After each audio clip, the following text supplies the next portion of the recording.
எல்லாருக்கும் வணக்கம். என்னோட தமிழ் அவ்ளோ ஃப்ளூவென்ட் இல்ல அங்கிள். 18 வருஷம் ஆச்சு சென்னை விட்டு. மகாராஷ்டிரால ஹிந்தி, மராட்டி. சோ அவ்ளோ நாங்க வீட்ல பேசுறது துளு.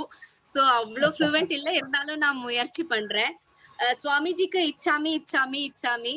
வாய்ப்பு கொடுத்த எல்லாருக்கும் ராஜேந்திர அங்கிள் எல்லாருக்கும் ரொம்ப நன்றி. நாங்க வந்து எங்களோட ஹாஸ்பிட்டல் எங்களோட ஓன் ஹாஸ்பிட்டல் இருக்கு. அது வந்து நாங்க வந்து கோவிட் சென்டரா மாத்திருக்கோம். சோ 2 months நான் வந்து கோவிட் வார்ட்ல தான் ஒர்க் பண்றேன். எல்லாருமே எனக்கு முன்னாடி இருக்கிற பேசின எல்லா டாக்டர்ஸும் பேசின மாதிரி தான் சேம் 3 ப்ரோட்டோகால்ஸ். நான் வந்து ஜாஸ்தி எதுவும் பேச போறது இல்ல. Washing hands, mask and social distance இதுதான் மெயின். சோ இத பத்தி தான் நான் கொஞ்சம் விவரமா சொல்ல போறேன். வாஷிங் ஹேண்ட்ஸ் பத்தி ஜினதாஸ் அங்கிள் ரொம்ப அற்புதமா சொன்னாங்க. ரொம்ப கிளியரா ரொம்ப டீடைலா சார் சொன்னாங்க. சோ நான் அதை பத்தி ஜாஸ்தியா பேச போறது இல்ல. மாஸ்க் பத்தி ஷோபா மேமும் ரொம்ப டீடைல்டா சொன்னாங்க. நான் ஜஸ்ட் ஒரு 3 பாயிண்ட்ஸ் அதுல சொல்ல விரும்புறேன். இது ஒரு ஸ்கீமேட்டிக் ரெப்ரசன்டேஷன் பண்ணிருக்கேன். மாஸ்கோட இம்பார்ட்டன்ஸ் இத பாத்தீங்கன்னா இங்க வந்து 2 பேரு மாஸ்க் போடல. சோ இன்ஃபெக்ஷன் ரேட் வந்து 98 to 100%. இங்க வந்து ஒருத்தர் மாஸ்க் போட்டிருக்காரு, ஒருத்தர் போடல. So the risk is 50%. 2 பேருமே மாஸ்க் போடுறச்சு the risk of infection is about 10 to 20%. So இது வந்து இம்பார்ட்டன்ஸ் ஆஃப் த மாஸ்க் சொல்றேன். மாஸ்க் எதுக்கு இம்பார்ட்டன்ட் அப்படின்னு. the infection rate transmission rate வந்து குறைவிடலாம் மாஸ்க் போட்டீங்கன்னா. அதுதான் நாங்க வந்து எல்லாருமே டாக்டர்ஸ் மாஸ்க் போடுங்க மாஸ்க் போடுங்க மாஸ்க் போடுங்கன்னு சொல்றோம். ரெண்டாவது மாஸ்க் பத்தி ஷோபா மேம் சொன்ன மாதிரி மாஸ்க் வந்து இங்க போடுறாங்க நிறைய பேரு. கேட்டா எங்களுக்கு வந்து மூச்சு வாங்குறதுல கொஞ்சம் கஷ்டமா இருக்கு, ஆக்சிஜன் கிடைக்க மாட்டேன்றது அப்படியெல்லாம் சொல்றாங்க. உங்களுக்கு வந்து நாங்க மாஸ்க் வெறும் சோஷியல் கான்டாக்ட் இருக்குருச்சு, வெளியில போறச்சு இல்லாட்டி யாராவது கான்டாக்ட் இருக்குருச்சு மட்டும் தான் போட சொல்றோம். நாங்க வந்து ஐசியூல ஒர்க் பண்றோம், வாட்ச்ல ஒர்க் பண்றோம். காத்தால மாஸ்க் போட்டோம்னா அது நைட் டியூட்டி முடிச்சதுக்கு அப்புறம் தான் நாங்க ரிமூவ் பண்றது. எங்க மாதிரி உங்களுக்கு த்ரூ அவுட் த டே போடுறதுக்கு இல்ல மாஸ்க். ஜஸ்ட் அந்த நீங்க மீட் பண்ணச்சு அவுட் சைடர் பீப்புள் யா எங்க வெளியில போறச்சு தயவு செஞ்சு மாஸ்க் போடுங்க. And third point social distancing.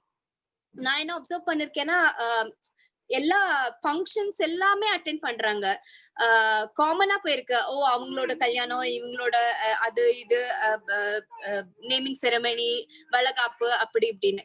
இந்த time at this time of pandemic உங்களோட கொஞ்சம் சோஷியல் டிஸ்டன்சிங், சோஷியல் ஃபங்க்ஷன்ஸ் கொஞ்சம் அவாய்ட் பண்ணுங்க.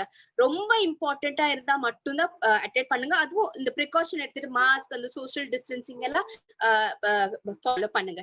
ரெண்டாவது என்னன்னா உங்க வீட்டுல high risk patients like diabetic யா கேன்சர் பேஷண்ட் இல்லாட்டி ஏஜ் ஆனவங்க, குழந்தைங்க அந்த மாதிரி எல்லாம் இருந்தாங்கன்னா அவங்களுக்கு கொஞ்சம் ஐசோலேட் பண்ணி வைங்க. அவங்க ரூமுக்கு போற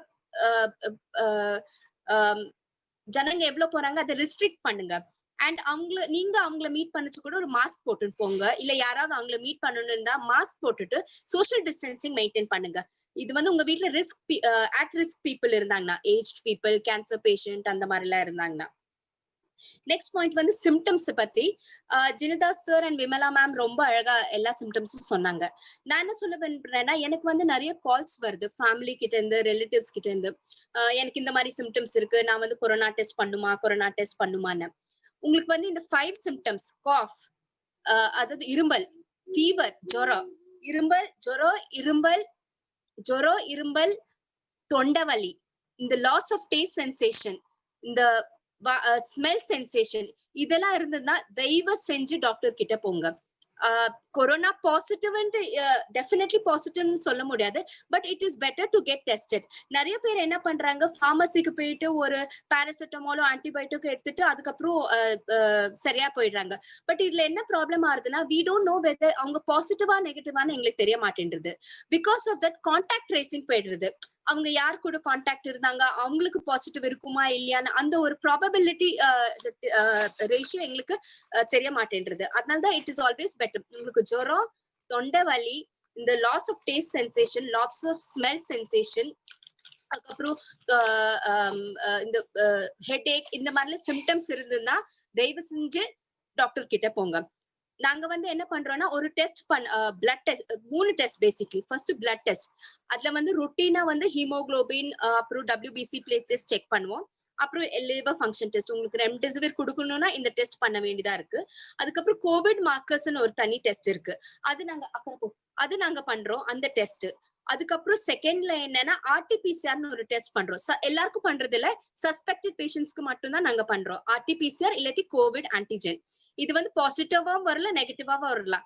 நெகட்டிவ் வந்ததுன்னா கோவிட் இல்லன்ட்டு இல்ல, positive it is just that it is not detected in the swab. அந்த ஸ்வாப் டெஸ்ட்ல வைரஸ் இல்ல, அவ்வளவுதான். It can be covid positive also. So அதுக்கப்புறம் நாங்க சஸ்பெக்டட் பேஷண்ட்ஸ்க்கு நாங்க ஒரு HRCT டெஸ்ட் பண்றோம். அந்த HRCT டெஸ்ட்ல 2 ஸ்கோர் இருக்கு. ஒன்னு வந்து சிவியாரிட்டி ஸ்கோர், ரெண்டாவது வந்து CORADS score. Based on these 2 scores நாங்க அட்மிஷன் பத்தி பாக்குறோம். அட்மிட் பண்ணுமா வேண்டாமான்னு. இப்போ உங்களுக்கு வந்து இந்த சிம்டம்ஸ் எல்லாம் இருக்கு அண்ட் நீங்க பிளட் டெஸ்ட் பண்ணிருக்கீங்க, கோவிட் மார்க்கர்ஸ் கொஞ்சம் டிடெக்ட் ஆயிருக்கு, RT-PCR பாசிட்டிவ் வந்திருக்கு, HRCTல ஸ்கோர் ஓகே மாடரேட்டா இருக்கு. இதுக்கப்புறம் என்ன பண்றதுன்னா, நீங்க உங்ககிட்ட ஒரு பல்ஸ் ஆக்சிமீட்டர் இருந்ததுன்னா அதை வச்சு பாருங்க, உங்க ஆக்சிஜன் சேச்சுரேஷன் பாருங்க. தனகீர்த்தி சார் சொன்னாங்க walking test.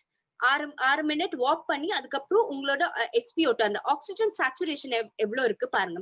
If it is above 90 or 95%, well and good. உங்களுக்கு ட்ரீட்மெண்ட் அட்மிஷன், ஹாஸ்பிட்டல் அட்மிஷன் தேவையில்லை. உங்களுக்கு நீங்க வீட்லயே இருந்துட்டு மெடிகேஷன் எடுத்துக்கலாம். பட் உங்க சேச்சுரேஷன் கம்மியா இருந்ததுன்னா நாங்க வந்து அட்மிட் பண்ணிடுறோம், just to monitor your oxygen. Next admit பண்ணதுக்கு அப்புறம் ட்ரீட்மெண்ட் என்னன்னா, பேசிக் உங்களோட காஃபுக்கு ஃபீவருக்கு அதெல்லாம் இருக்கு. அதை வச்சுட்டு ரெம்டெசிவிர்னு ஒரு இன்ஜெக்ஷன் இருக்கு. தேவைப்பட்டதுன்னா if there is a necessary அந்த இன்ஜெக்ஷன் நாங்க கொடுக்குறோம். கொஞ்சம் சீரியஸா இருந்ததுன்னா லைக் ஆக்சிஜன் சேச்சுரேஷன் கொஞ்சம் கம்மியா இருக்கு, கொஞ்சம் நடந்தா கொஞ்சம் பிரெத்லெஸ்ஸா இருக்கு, அந்த மாதிரில இருந்ததுன்னா we give steroids. அதுக்கப்புறம் D-டைமர்னு ஒரு பாராமீட்டர் இருக்கு. அது கொஞ்சம் எலிவேட்டடா இருந்ததுன்னா நாங்க ஆன்டிகோகுலன்ட் கொடுப்போம். அதை விட்டுட்டு நார்மல் பாக்கி ஜிங்க் டேப்லெட் எவ்ரிடே, அப்புறம் விட்டமின் C டேப்லெட், அதுக்கப்புறம் ஹைட்ராக்சிக்ளோரோகுயின், ஐவர்மெக்டின், இதெல்லாம் routine tablets based on the necessity. next important இதுதான் நான் ஆக்சுவலி சொல்ல விரும்புறது. டிஸ்சார்ஜ் ஆனதுக்கு அப்புறம் என்ன பண்ணணும், இது வந்து வெறும் டிஸ்சார்ஜ் ஆன பேஷண்ட்ஸ்க்கு இல்ல, வீட்ல இருக்கிற patients and to the general public எல்லாருக்குமே ஒரு ஹெல்தி லைஃப் ஸ்டைல். நம்ம ஜெயின்ஸ் எல்லாம் ஹெல்தி லைஃப் ஸ்டைல் தான் ஃபாலோ பண்றோம். ஸோ நம்மளுக்கு எதுவும் அவ்வளவா இது ஒண்ணும் இல்ல. நம்மளோட Jain lifestyle is based on scientific evidence since so many years. ஆதி காலத்துல இருந்து சயின்டிபிக் இதுல தண்ணி வந்து பாயில் பண்ணி குடிக்கிறது, நைட் 6 மணிக்கு அப்புறம் சாப்பிட மாட்டோம், இதெல்லாம் வெரி ஹெல்தி லைஃப் ஸ்டைல் தான் நம்ம ஃபாலோ பண்ணிட்டு இருக்கோம். பட் இருந்தாலும் சாப்பாடு கொஞ்சம் ஹெல்தி சாப்பாடு அந்த மாதிரி. அதுக்கப்புறம் வாக்கிங் போங்க, யோகா பண்ணுங்க, பிராணாயம் பண்ணுங்க, டீப் பிரீதிங் மெடிடேஷன் பண்ணுங்க. டிஸ்சார்ஜ் ஆனதுக்கு அப்புறமாவும் சில பேருக்கு if it is necessary lung பிசியோதெரபின்னு இருக்கு. அது வந்து நீங்க யார் பிசியோதெரபி லோக்கலா கன்சல்ட் பண்ணாலும் அவங்க சொல்லுவாங்க உங்களுக்கு. ஸோ லங் பிசியோதெரபி எடுத்துக்கோங்க, வாக்கிங் போங்க டெய்லி உங்க வீட்டுக்குள்ளேயே. அண்ட் நாங்க ஜென்ரலி என்ன அட்வைஸ் பண்றோம்னா, நாங்க ஒரு 5 daysல டிஸ்சார்ஜ் பண்றோம். That is if oxygen is maintain and complication எதுவும் இல்லைன்னா. வீட்டுக்கு போனதுக்கு அப்புறம் உங்க வீட்டுக்கு 10-15 நாள் எங்கேயும் வெளியில போக வேண்டாம்.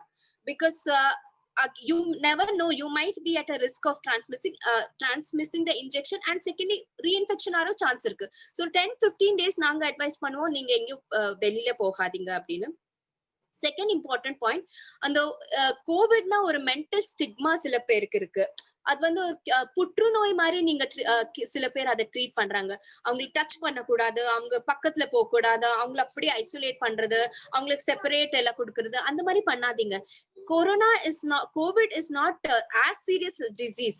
There are so many serious disease than this.